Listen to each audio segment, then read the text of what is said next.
specific setting for like nice production quality filming, which takes like way more data. You know what I'm saying? Right. But yeah, no, for sure. Cool.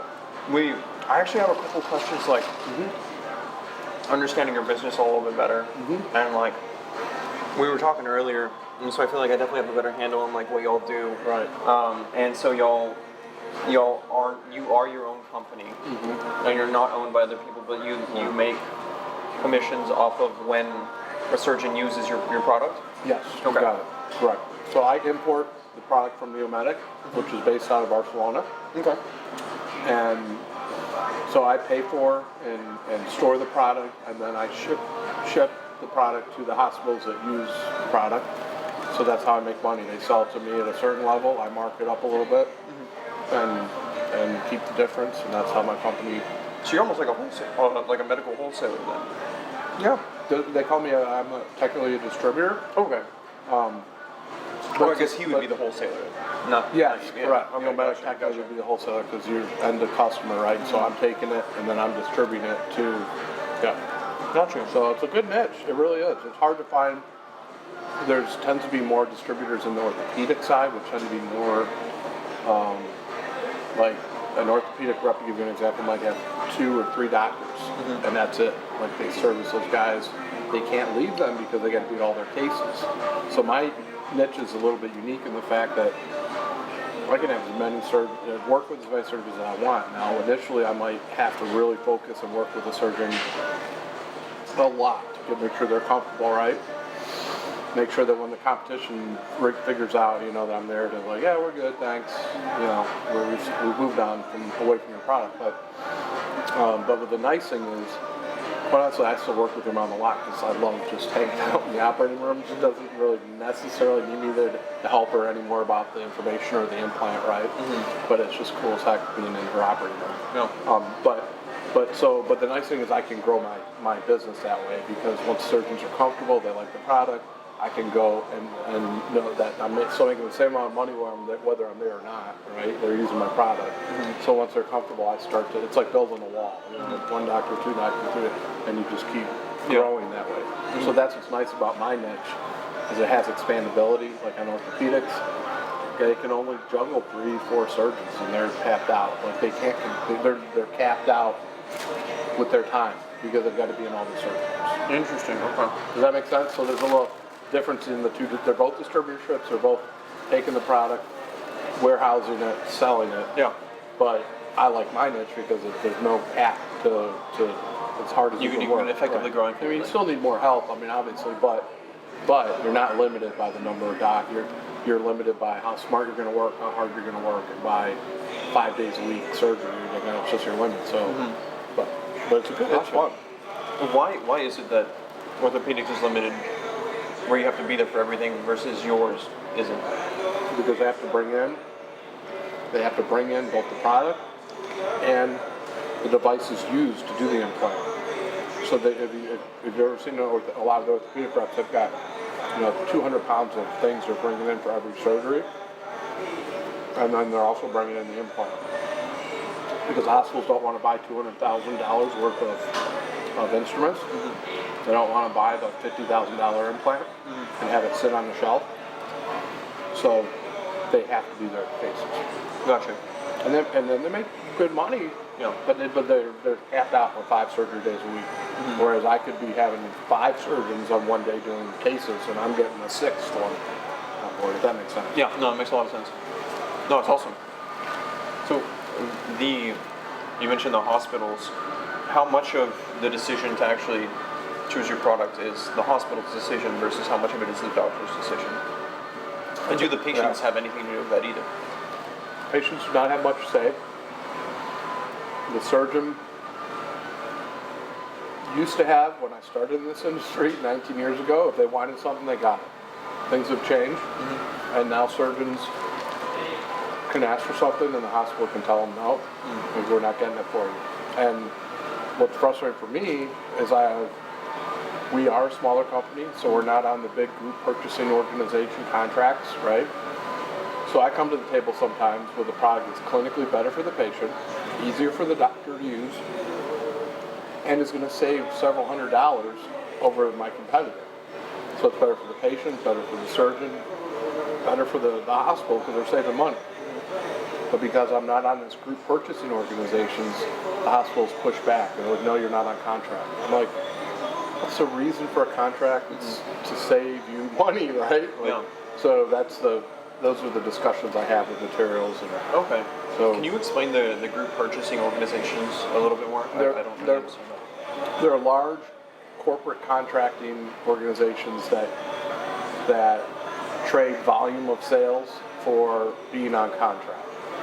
So they Like get a the bulk best, order? like a bulk order. So they get the best pricing from all the different, and let's say, like for slings, if in Boston Scientific's the big boy, and they do this, Boston gives a very low pricing to be the only sling on contract.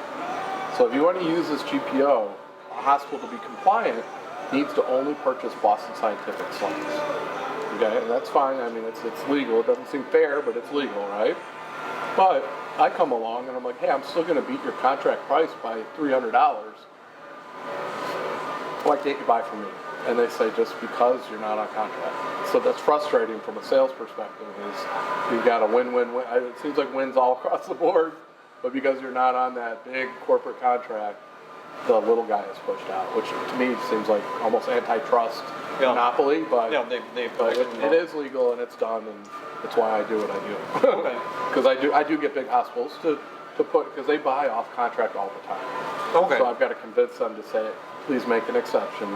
This is unique. It's clinically superior. It's better for the patient. Now, if I was going in there with a gauze or a lap pad or something that the doctors don't care about, I wouldn't have. Even if I could save them money, Yeah. they would not. That's not It would gonna never matter. happen. But with the surgeon support saying I want this, and the clinical and the cost and all those things combined, it takes some work, but I'm able to get over the hump. Okay. Does that make sense? Yeah, no, that makes sense. So if you, like you said, when they buy things off contract, also, just out of curiosity, does Boston Scientific sell things other than slings and meshes? They do. Okay, so, and that's part of it too, is they're trying to keep that relationship for everything. And Gotcha. that's where they get us, because yes, we would like to save $200 or $300 on your sling, but you're buying pick a number, 1,000 items that are Boston items. So you can save that $200, but we're going to go up on your pricing on the other 999 items, right? Yeah. And then you're going to lose, 100,000, Yeah, right? where one product couldn't Right. possibly. But I used to play that game with Johnson & Johnson. I was on the corporate compliance side, the big boy, right? Saying you need to do X amount of volume in this, right? There's competitors. So what materials people know, and they kind of know this, but I help them understand, like, first of all, buying a handful of my slings is not going to change your overall buying number, like, under the radar. Mm-hmm. Let's say, just say it did. If Boston comes in and says, hey, we're thinking of going up on your pricing, all the buyer has to say, well, Olympus has the same offering. We should shop it to Olympus. Mm-hmm. And then they'll back off, like, that's like the kryptonite, or like whatever Dracula's, it The scares cross them or to the death, sunlight, right? yeah. Exactly. Yeah. So I've seen both sides of this. Gotcha. And when they It's buy, a game. when they buy under the table, how many do they normally buy? Is it Well, it's not really under the table; it's off contract, Or- right? So I mean, yeah. So it's under nothing, but yeah. So Sorry, no, that's okay. Yeah. But they do. But I never get to see the numbers. I'm not on their side, Oh, so I don't gotcha. get to see how much they're buying. But they have to technically. There's a large number that they have committed to kind of buying every year. Gotcha, So they okay. want to stay at that number or above. So there's some wiggle room if they're above the number. They're below that number, then they're like, I'm nervous. This is going to keep, it's going to take a few $1,000s off the, but that number is probably in the hundreds of thousands. Gotcha. To Okay. $1 million or $1 million plus, more likely Wow. for a bigger hospital. So my $10,000 shouldn't That's sway the That's pendulum nuts. too much. Yeah, right? that's a lot of money. Yeah, that's a lot of slings. Well, no, that's for all the products. That's for those 100 products. Oh, So I'm saying it's the bulk, okay. right? Gotcha. No. So that's what the big company says is, hey, we're going to bump up your pricing for all 100 items or 1,000 items Gotcha, that okay. you pay, $1 million for. That makes so yeah, sense. you could save your 10,000 on that little sling, Yeah. but your pricing on a 0.5% increase for everything is going to increase your pricing by 50 Several grand grand. or 100 grand. So that's the game. Okay, that makes sense. That makes sense. You can see both sides, right? Yeah. Okay. But I've worked for Boston, I've worked for J&J, I've worked for Olympus. I understand how they play the game. I'd rather be the little guy winning the battle against the giant. I like punching up rather than punching down. Yeah. And they're punching down at me all the time, and I love it. I think it's great. I know how you play because I worked for you. You know? Yeah. And you're a good company, and thank you. But I've got a better product. I've got surgeons that like the product better. Patients are doing better because of my products. Yeah. So the only thing that's keeping us from coming together is a group purchase contract. We can figure that out. Yeah. No, that makes sense. That makes sense. Yeah. Okay. How do you find like your doctors and like bring them on board in a way that like, because I know you had mentioned that you've spent like weeks finding some doctors and making those connections, but how does that normally fall together? It's the hardest part of the sales job is finding the right surgeons to talk to. Yeah. Because I can set up a lunch and we finally get because it's hard to have FaceTime or interaction with the doctors, and rightly so. We don't want to, the people up front keep sales reps away from their doctors because they're all going to want time, and I understand that and I respect that. So I finally bring in sometimes lunch for the doctors, and hopefully I have talked to the OR scheduler or the OR or the nurse in that office, and they said yes, for sure my doctor does slings. So I'm not wasting my time or their time. I'm coming in knowing that the surgeon does slings or does pelvic floor repair, and I come in and provide lunch for the staff, which is a perk for the staff. Yeah. And then I get my 10 or 15 minutes with the surgeon and ask them what they like, what if they like retropubic, if they try what their current practice is, and then I present my slings, my features, and my benefits. Yeah. And ask them, if they'd be willing to try a little more innovative sling. Gotcha. Okay. Yeah. That makes sense. That definitely does make sense. Also, that like that's the hardest part because surgeon's time is valuable, and they definitely have a lot of gatekeepers. Yeah. That's one of the things because we had talked about that before, and you had mentioned that you spend like a lot of time just getting in touch. Trying to get in front of them. Your mom. I took 6 months to get in front of Dr. Irwin. Yeah, that's nuts. Right? That's nuts. Yeah, and I knew she was a nice lady. Yeah. I'd heard good things about her. That's why I give up. I never give up. I'm a pit bull when it comes. If I know a doctor's a candidate, I will. If it takes 6 months, 8 months, a year, I'm getting in front of them, right? Yeah. But it's just and there's no animosity. That's just the way it is, right? That's why I do what I do. You know. And so you got to creatively think, how do I get in front of this doctor that I know has a pretty good volume, I know is a nice person, does what's best for their patients. I love those doctors. Because some doctors say no to my technology simply because they're too, they think learning a slightly new, using a new sling is going to cost them a little more time, a little more effort, and they just don't have the motivation to improve their patient results. Try to keep it politically correct, and that's fine too. But it's not really fine because I think they should always be striving to improve their patient results. That's my opinion as a non-MD, but that's what I love about Dr. Irwin is I really truly feel she wants to do the absolute best for the patient. Yeah. And that's not across the board, unfortunately. Yeah. It's not. Like, they're like, hey, I'm comfortable. I don't want to change. I'm like, well, if you could improve for the remix, you're going to improve your results by 50, 60%. I'm not interested. Yeah, it's not worth it. It's okay. But I mean, it's not okay for the patient, but you got to move on as a sales rep because they're not interested. Yeah, you're not going to sell everyone. Yeah. No, so that's, we were definitely like, I don't know how much you know about like what we do, like Taylor and I. Right. So we're digital media consultants, and so like actually doing the videos and stuff like that, it's kind of supplemental to everything else that we do. And so we were looking at it from like a digital perspective. We were like, how? Because we like you, and Mom likes you, and that's kind of like our. You've done like you do good work with her, And I was like, if we're doing this video for you, I want to make sure that you're able to use it to the best possible way, right? So we were going through. Cool. Obviously, we have things from like a slightly different perspective. Yeah, I love that. Different lens, right? We're looking at it digitally. Right. And I almost wish that Grant was here. I know, right? Because it would make it a little bit easier because we were looking through. Because he's more of a younger techie guy. Like I know I'm older school. Yeah. But I love. I love seeing ideas from a different lens, a different perspective. So I'm open-minded. Totally. Yeah. And so, I mean, you have your website. Right. I don't know if you'll have Did any you look at social the media. pantry.net? I did, and I actually ran I ran a number of analyses on it, and I wrote up like a report on it too. Right. And I'll share all this stuff. I'll give you this stuff, and then I'll share the drive with you too, the Google Drive. Okay. So, cool. but honestly, when we were looking through it, the actually developing slings and mesh are unique in that there's a really big challenge that public consensus, the public opinion is heavily against them. Yeah, okay. But they're really, really good. Yes. You know, and they do good things for a lot of people. Yeah. And so it's a purveying perception, but it's false. It's not correct, right? And so I think that, and you clearly have, for lack of a better term, the balls to be able to be like, yo, this is good. Like this is, you know, like your facts, you know, and so that provides a unique opportunity for you in that if you can provide people with the actual facts and data that is like, this is what's really happening. Like people are making money off of it. For the patient perspective, right? Patient perspective. In their mind, mesh or slings it's like, that falls under the lawsuit bad for you category, right? Yeah. If you can be the person who goes out and be like, hey, this is what's actually going on. You can be like that one source of like accurate but also positive information. Then you're completely invaluable to the whole industry.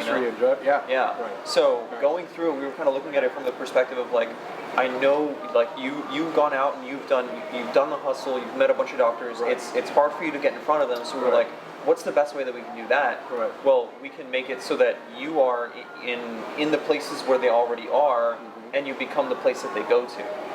Okay, if that makes any sense. No, So the if you go to the places they already are, right? So you, I mean, not physically so much like the doctor's offices, but if you go put yourselves in like magazines where they already are, or on social media where they already are, or in places where you can run like kind of again looking at it from a digital perspective.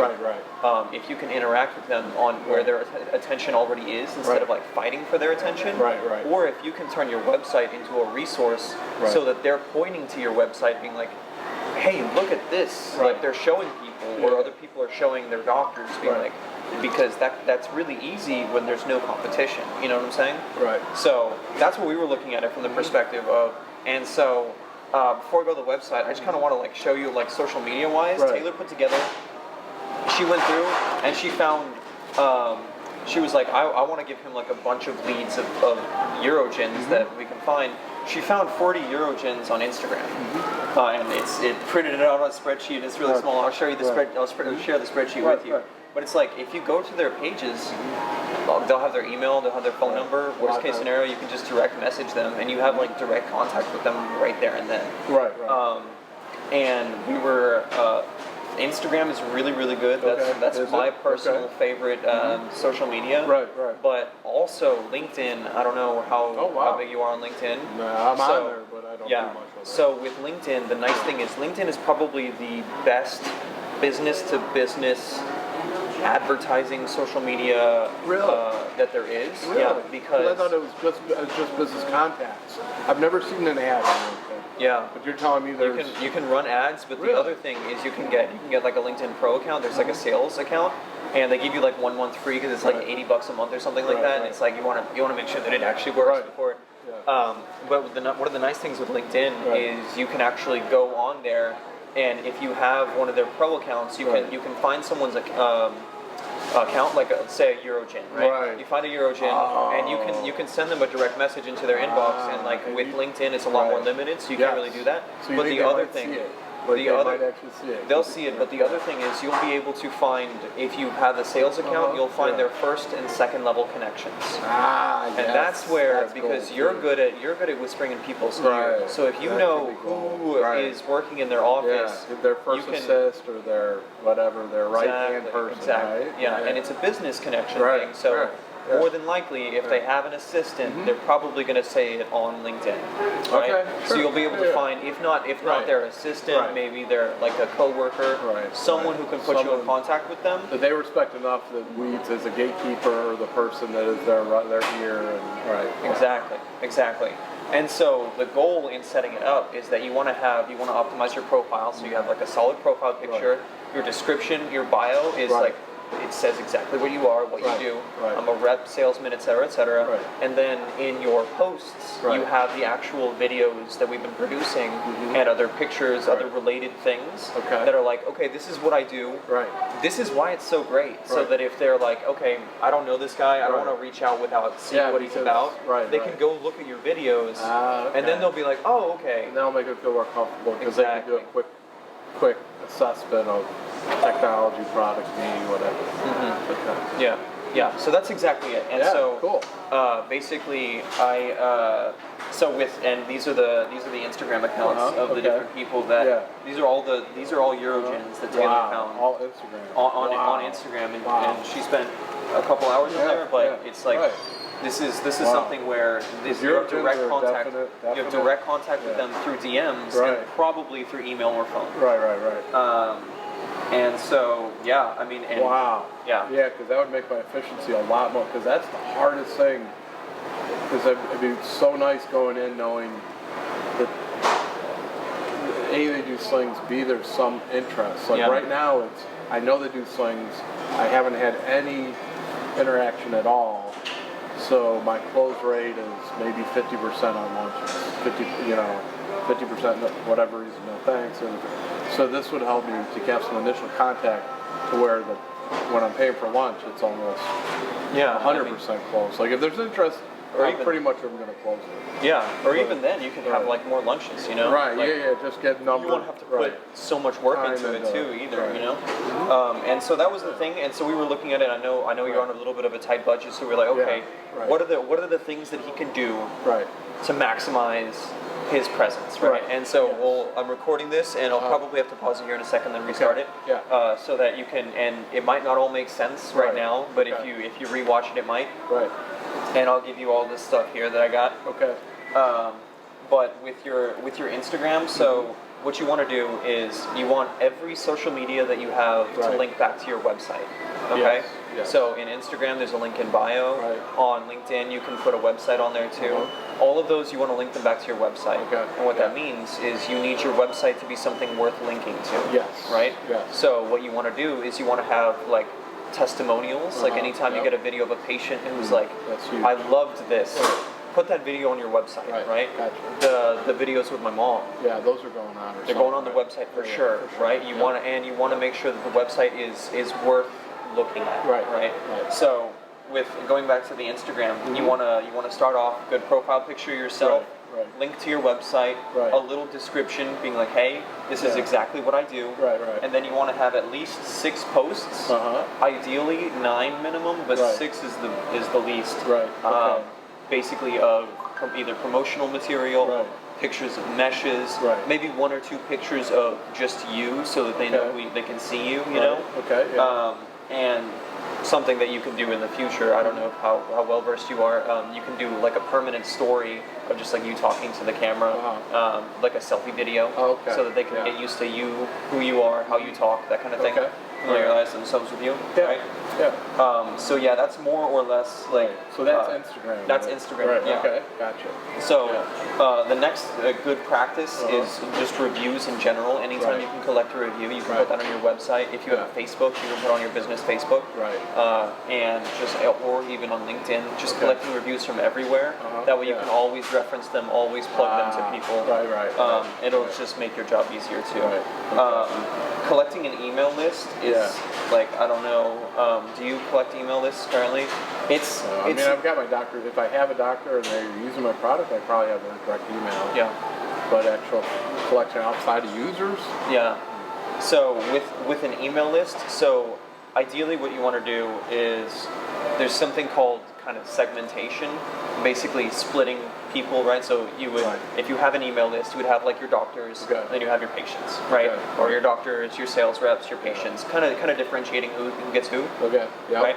But you definitely want to collect emails because, like, worst case scenario, you lose password, whatever. Right. You always have email, and you can use email for just about anything, Yeah. right? Yeah. And so there are several different ways for you to collect email, Right. and it again goes back to your website. So if you put resources on your website, like a pamphlet, you'll be like, hey, for the patient, you can be like, top 5 reasons a sling will, or like top 5 reasons you want a sling, right? Or like, how does a sling stop me from leaking? Kind of stuff like that, where it's like they put in their email and then they get the PDF downloaded. You then have their email, and then you know that they're interested in what you're doing because they downloaded the PDF. Right? Gotcha. And then same sort of thing with doctor, like, how can I avoid damage to my patient? That kind of thing. Where the subject material is geared towards whatever specific audience it is you're trying to target. Okay. Yep. And so, with email, you could do a bunch of different things in the future, but it's always good to collect email because that is an asset that is worth having for sure. Okay, cool. The website, like I said, the website is like the backbone of everything you want to do online, right? So the goal is always to send people back to your website, exactly, because you can do a lot of things with people there. You can collect their email. Do you know what a Facebook? Did you make your website? No. Okay. So then she did a good job because she put a Facebook pixel on there. Oh, good. Basically, what that does is if they're logged into Facebook or Instagram across any whatever device they're on, it keeps track of that. Oh, okay. So that anytime they visit your website, you can then market to them in the future. Okay. Right. So even if you don't get their email, you can always send ads to them in the future if they visited your website. Okay. Cool. So really the goal with the website is to turn it into something that people are going to. Exactly. And so that's the biggest thing with your website right now is I knew that you had a website, but I don't think Mom even knew. She was like, I don't we don't advertise it that much. I mean, we needed something. Yeah. And she actually, for novice, I think it's pretty decent. No, she did a good job. For the pictures. I mean, it's professional. You know, it doesn't have a lot of whistles and bells, but on her time and on no budget, that's not too bad, really. Especially for just having built it herself. No, it was a great job, and it was well done. I'm sure it can be improved, and I'm sure she would agree with that too. It's just different things you can do with it, but it was the best we could do being novice. That's not a problem at all. And I'm kind of looking at it from the perspective of what you guys can do. You know what I'm saying? Without necessarily hiring on a team, I'm trying to be like, what is the easiest way for you guys to get a bang for your buck? Right. Exactly. You know what I'm saying? Yeah. No, I hear you. Yeah. So, cool. I mean and so again we're getting back into social strategies. Okay. So this is Taylor put together a number of different drafts for for direct messages that you can send to people either on Instagram or LinkedIn, right? So depending on who it is that you're talking to. So like this is for I think a doctor. So if you just want to send something off to a doctor, it's just like a quick little intro message. Yeah, exactly. So that while you're waiting for an hour for a doctor to come out and meet with you, you can send 60 messages to different doctors, and maybe you'll get a 5% conversion rate. But that's four doctors. So you talk to like three or four doctors, you know. Exactly. Which is that's big time. Yeah. And so so here are a couple more direct messages. The next thing to go ahead and you can search in Instagram. Here, I can show you right now, actually. There's a search function in here, right? And actually, give me 1 second, let me pause. Awesome. Okay. So there's a search function in Instagram. Where basically what it allows you to do is you can come in here and you can search by people, places, or tags, right? And so hashtags basically show interest in something. And so she put together a list of different hashtags that you can search that'll give you better results for finding doctors or for finding different people in your field, right? So FPMRS, women's health, you can go ahead and search FPMRS in here, right? Just like the hashtag. And then you can find, there's a doctor right there, FPMRS. And then you can just send them a message right here. Really? You can send them a message in app, or you can contact. There's her email right there. There's your phone number. Now what? You think that's her personal number? Maybe. If it's not, it's someone who can get you in touch with her. Yeah, it could be our office number. Yeah. But I mean, a lot of, and you don't always know, but a lot of them do have their personal numbers. You know, like Instagram, a lot of professionals have Instagram accounts, but Instagram is primarily it's a person-to-person connection platform. So they put their number on. So a lot of times people, person. Wow. Yeah. But that's like the holy grail. Yeah. If I get somebody's mobile number, quick text is amazing. Yeah, and that's exactly how you do it. You know, and you just have little drafts right here for like pelvic floor therapists. Like hospital clinical directors, we weren't exactly sure kind of what role they played in it, but if you needed to reach out to them and like talk to them about setting things up, same sort of thing, you know. The next thing that you probably want to do is, in the same way that you're collecting reviews, you definitely want to collect testimonials. So if you can get a video of a patient or a doctor, just being like, hey, I loved this. This was great. It helped my patient in blank way, or like I stopped peeing on myself. You know, that's huge. That's huge. And what you want to do is you want to make a YouTube account and just basically upload those videos there. You don't really need to overthink it. There are ways to make a YouTube strategy way more intense, but we don't really need to do that for this sake. Really, all you need is a way to store videos. So that other people can see them. Yeah, and that's YouTube. Like, exactly. So if you get a testimonial for Remix, a lifetime adjustable sling, exactly, you go on YouTube. Exactly. Yeah. And you can even in emails, if you're talking to a doc, right? They're like, well, but does it actually work? Or you're talking to a patient, right? You'd be like, actually, yeah, pull up YouTube or send them a link. You know, that way it's super easy. Send them a link, right? That's exactly it. And the one thing that you probably do want to do on your YouTube videos is always put your website in it, right? Because there's something called SEO, search engine optimization, that basically deals with how Google finds your webpage, right? Google owns YouTube, so any links from YouTube mean a lot more to Google than most other links. So anytime you post a video, it's going to make, and you link to your website, it's going to make your website look way better. Okay. In the eyes of Google, which really at the end of the day matters a lot. Does the eyes of Google make a difference if it's .org or .net? .com is the best. Or I mean .com. .com is the best. .net works. It's not ideal, but it works. You know, and you can. And there are plenty of sites that have made like .io or .me, like, and just a number of random things. They've made it work. You know, it's more of a hurdle. You know, because you always have to really stress the .net, because otherwise people forget. They forget. You know, they think .com. Right? Yeah. And so, we just couldn't find a good .com. Yeah, I mean, and honestly, the .coms they're either really long or really expensive. Yeah. So it's you work with what you got. Yeah. No, for sure. I understand that for sure. That's more or less it. Other than basically, this kind of goes into like when you actually have the video, and anytime you post a video, put it up across all your social platforms. You know, put it on YouTube, put it on Instagram, put it on LinkedIn, and then tag. Like, and I don't, you probably won't know how to do this, but Grant might know how to do this. Like, tag or mention whoever it is in the video, so that they can, so that they're interested in reposting. Exactly. Yeah. So it goes on their feed as well. Exactly. That's exactly it. So they go check it out, and they can put it on their page or whatever they choose to do. You know, there's always just a possibility for more publicity. That makes sense. Yeah. So that's more or less that. One nice thing that I think would help you out is if you got product photos of the actual mesh itself, because a lot of people, like we talked about this earlier, they think that mesh is this giant, gross, heavy thing, and if you use things, especially like scale, like a hand, that'll really put it in context, you know? That's why I'm hoping those little B-rolls you got with your mom. Yeah. That would work. Yeah. Right? Yeah. No, for sure. No, that would be awesome. Yeah. So there are a couple. We were talking to Mom about it, and there are a couple publications, a couple organizations that doctors really pay attention to. And any kind of publication, organization, they're always looking for content, they're always looking for stuff to put out, and there's a way to get on it. There's a way to get there, whether you have to pay for it, or whether you write articles. Or, I mean, you might be able to write articles for them, or whatever it takes, there are ways to do it. You're a creative guy, and once you know where to go, you're able to figure things out, you know?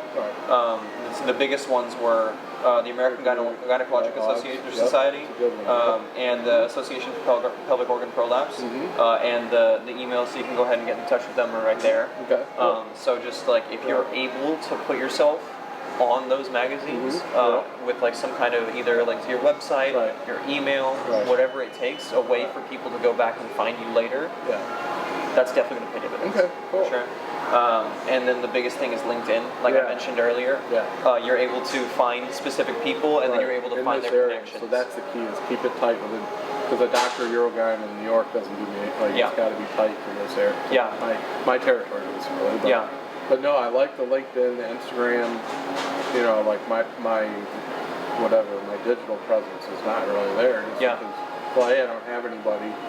B, I don't really understand it. Yeah. So it's like the two. Yeah, and that's I don't really have much of a budget, you know, like I'm growing, like I am very blessed to be growing this, so I'm going to have more disposable income.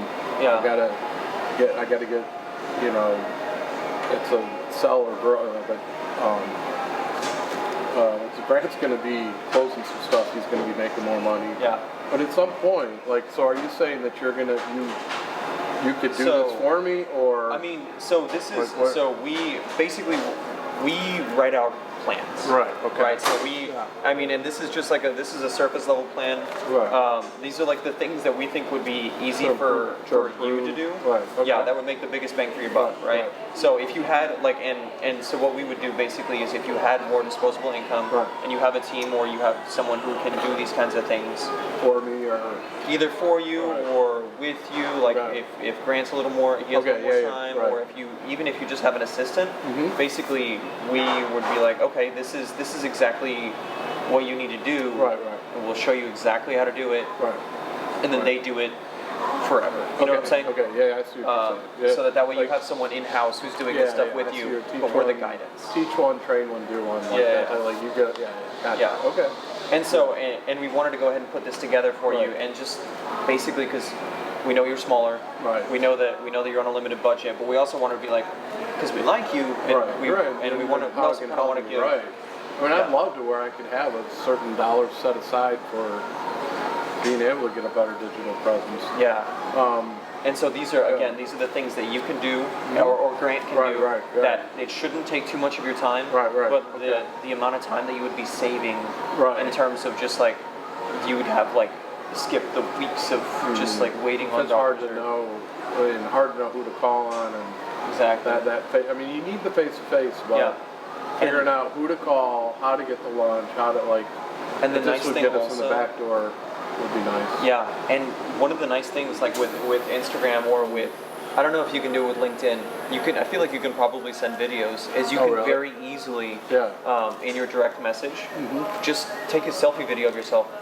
Hey, Dr. Grant, right? I'm Steve. It's great to meet you. This is what I do. Like quick, short minute, like 30-second elevator pitch. And that way they get to see you, and it's more. It brings the social back into the digital part. If that makes any sense. Yeah, and just like making everything as personalized as you can. But just it's easy little things that you can do here and there to save yourself time, make yourself a little more money, and then once you get to the point where you're starting to see results, and like this stuff, like this is actually worth investing in, you know. Then we would love to help you out more, you know. But this, I definitely think that this can help you get started. And Taylor definitely wanted to make sure that you have leads too. No, thank you. That's leads is huge. Like, and I will definitely get this to Grant and have him follow up on. Because the whole Instagram thing, I have no clue. I don't have an Instagram. Yeah. But he could do it. Yeah. You know, LinkedIn. I'm on LinkedIn. I guess I could try to leverage that a little bit more. Yeah. I've just never done it. Yeah, with LinkedIn, what you want to do is, so you get a free month of whatever pro account you choose. The sales, they have one literally called the sales account. Obviously, that's probably going to be the best one for you. Make sure that your LinkedIn is like, you have a really good profile photo, you have a really good bio, and everything is linked up, and you have a couple of videos posted before you get the sales account. That way you can maximize those 30 days, right? Because with social media, people's like first impressions make a huge difference. You know, that's why having everything look really nice, having everything professional, and like being able to convey your message super quickly makes it's literally make it or break it. So once you have that set, that'll be really easy. And so I like that. That's pretty cool. Yeah. And I have, so with regards to the website specifically, these are, and I know Linda did it, she honestly, she did a great job. and there are a number of things that work really well on the website. This is more or less like, so these are kind of just like my general observations and things that I think you guys can change. I don't know who your website provider creator is. We did ourselves. Or you mean yeah. So whatever did you use right? was it WordPress or Wix? That Okay. part. Yeah. But you're up to use someone. Yeah. But yeah, they use whatever software. And so this is a printout from just like an online evaluator. There are all in all, it got a B+ rating on here, which is pretty solid. Like, I mean, especially for having yeah, right. yeah. So I mean, and one of the big things is you got an F for social, and that like you knew that, Right. like you don't have any social media. No. And that's something that you'll work on like as you grow a little bit more, But like the biggest thing with the website that I would say, and I have other observations in here. I can read them out to you if you want. But the biggest thing with the website is making it something that's worth going to. Right.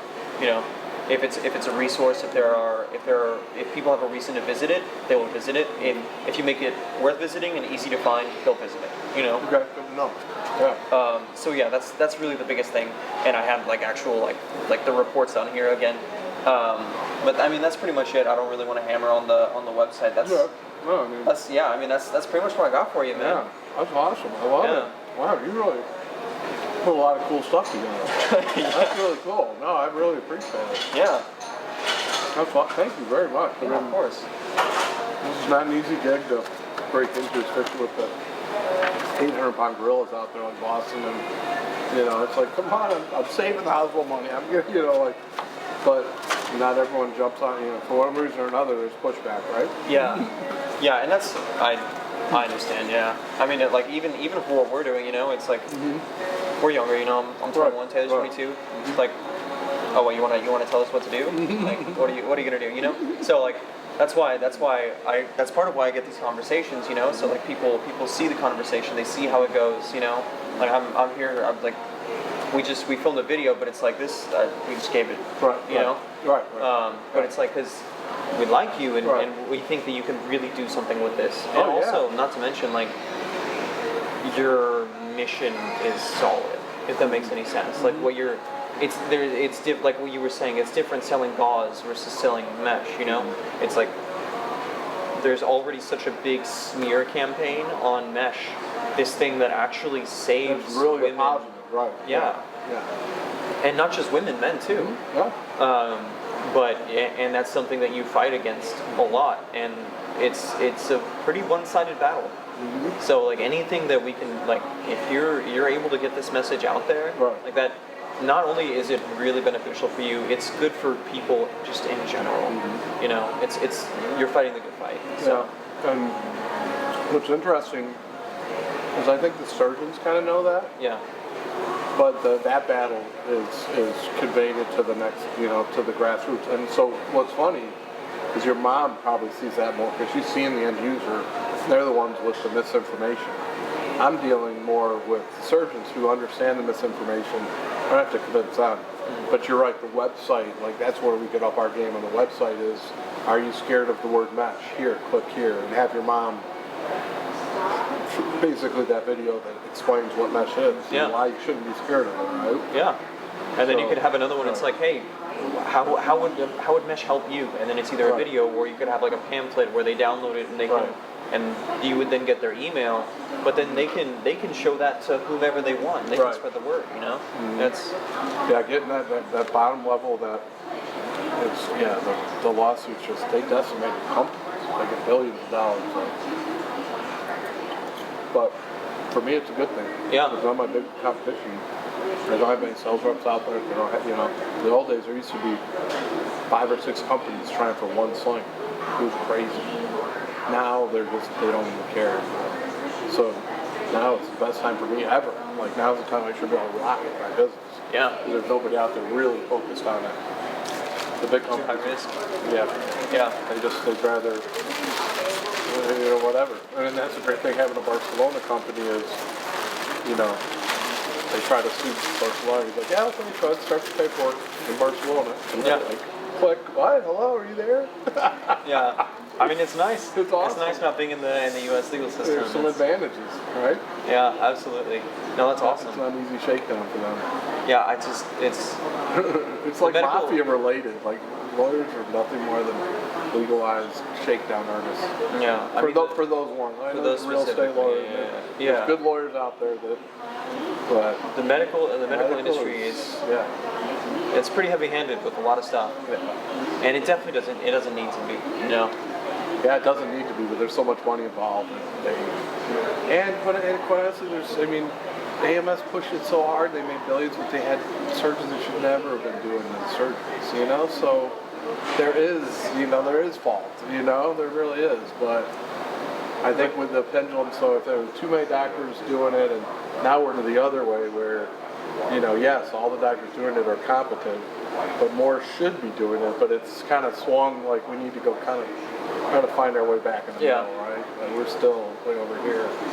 After the excess, lawyers, boom, up here, now we'll start to gravitate down. Yeah. And more, you know, get the right training, the right doctors doing it. Yeah.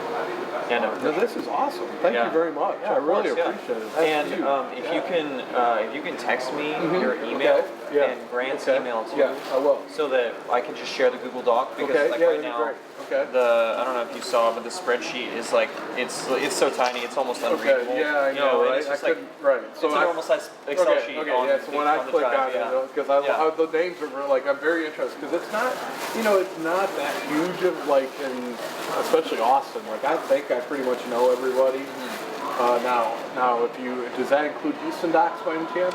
I mean, it's all over the state. Texas? Okay, It's over the state. Honestly, it could be outside of state. I don't know. She gathered it, mostly but if it's Texas, that's great. That's our territory. yeah, and she was focusing on Texas. We didn't know how big your range was, and No, Texas is a huge place. So right, it is. We actually try to stay more Closer to local. this. Yeah. That's fine. No, that's great. No, I mean those contact leads are huge, and if I can figure out a way to see if there's interest, make sure they're doing something, because there's even Euro guys that don't, believe it or not, do any pelvic floor repair, which seems crazy. Yeah. Or even slings. But usually, if it's a Euro guy, they're usually doing some sling work and some pelvic floor repair. Yeah. Oh yeah. Awesome. Do you would you mind looking at the camera real fast? Yeah. Be like, Hey. yo, my Okay. name is Steve, and I approve this message. Okay. My name is Steve Hainbaugh, and I approve this message. Awesome. Appreciate you. All right.